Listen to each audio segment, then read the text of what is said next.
August 10th, 1879.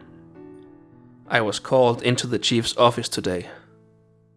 Everyone looked at me as I walked past the rows of desks. We all knew what it meant.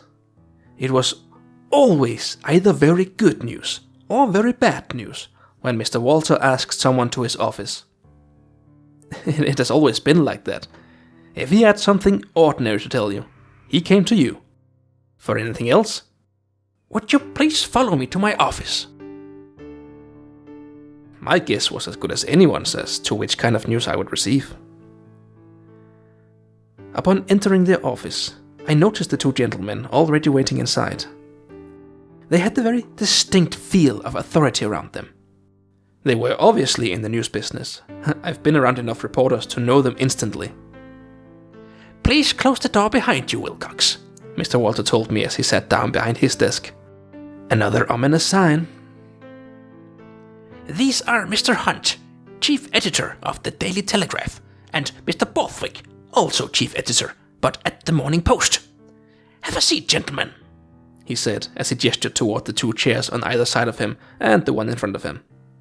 Both Hunt and Borthwick sat down, and the three figures of authority stared me down all throughout my journey from the door to the sitting position in front of Mr. Walter's desk. As the four of us sat there in the small room, I swear I could hear each individual wingstroke coming from the fly that was buzzing around near the ceiling. Hunt broke the silence. We read your piece on the string of Wilburg murders, he said with a clear, articulated and slightly nasal voice. Very good work, young man, very good work indeed. I was so flabbergasted by the fact that a small piece like that had attracted such attention that I didn't even have enough brain capacity to thank Hunt for the compliment before Borthwick added his opinion to the conversation. I too thought it to be both informative and intriguing, Borthwick said with a deeper and much more jolly voice. This time I had regained myself enough to both thank him for the kind words and ask what exactly the three of them wanted from me. I hardly think that this meeting has been arranged simply to congratulate me on one of my smallest pieces, I finished up with. The piece may have been small, Mr. Walter finally said, but we have nevertheless sold every single edition of last week's papers, and the subject of the Wilburg murders are currently on every pair of lips in London. Upon hearing that information, I could do nothing but blink. But do you not already know this? Hunt asked inquisitively. You only need to take 2 steps into a pub to hear the name Wilburg being discussed in every booth and in every corner of the room. I rarely go to pubs, I said. I'm usually just in the office or at home writing or out chasing a lead.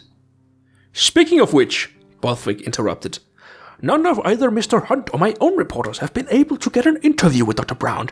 How in God's name did you manage it, my boy? Looking at Mr. Walter and receiving a small, almost indistinguishable nod, I was reassured that it was all right for me to share the information with 2 competing papers. Well, to get an interview with a busy or unwilling person, it all comes down to favors, I began. Favors? Hunt repeated. Yes, favors. Everyone owes favors to someone or another. It's just a matter of finding out who Dr. Brown owed favors to, and then make them owe you a favor.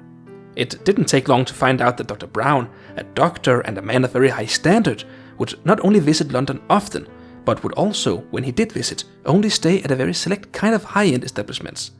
After visiting a few of the more exclusive hotels in London, I found a night manager who were more than happy to let me know that Dr. Brown usually stayed at his hotel whenever he was in London, and that he were to stay there with them again within a few days' time. That gave me just enough time to find a waiter who worked there, who had a regular agreement with Dr. Brown to swap out the doctor's teacup with one containing whiskey rather than tea, without Mrs. Brown's knowledge, of course. A few dozen pounds in the waiter's pocket, and a meeting was soon arranged. That's how I got my interview. Brilliant! Borthwick exclaimed. Yes, that was quite clever, Hunt added. All right, Mr. Walter, he's convinced us. We have a deal, if Mr. Borthwick agrees. I most certainly do, Borthwick quickly said with a grin. This boy is magnificent. He'll certainly get the job done. I could tell that Mr. Walter thoroughly enjoyed the confused look I gave him, and before I had a chance to inquire as to what job Borthwick referred to, Mr. Walter stood up and said, "Then it's agreed. Your resources versus my Mr. Willcox here, and we'll split the profit evenly." Agreed, the two men said in unison as they both stood up. After exchanging handshakes, sealing the deal that Mr. Walter apparently had involved me in, the two men went for the door. Hunt extended his arm as he passed me, and I mine. As we shared a professional handshake, he said, "I am looking forward to seeing the finished result," and then simply turned around and walked out the door. As Borthwick approached me, I raised my hand to meet his, and as our hands locked, he let his left hand fall heavily on my right shoulder, grinning jubilantly. My knees almost gave way under the weight of his massive hand. "I've got a good feeling about you, my boy," he said, looking as happy as I've ever seen someone be. With a final and firm slap with his right hand against my left shoulder, he left and shouted, "See you around, Mr. Walter," as he went through the door. "Close the door, would you, Willcox?" Mr. Walter said as he sat back down. I closed it and sat back down, waiting for Mr. Walter to explain what had just transpired here. "I want you to pack a bag, Willcox. I've reserved a seat on the 7:15 train to Glasgow tonight." What? I stammered. "Why in God's name am I going to Glasgow?" Mr. Walter simply smiled and leaned forward in his seat, resting his elbows on the desk in front of him. "You're not," he said. "You're going to Willcox."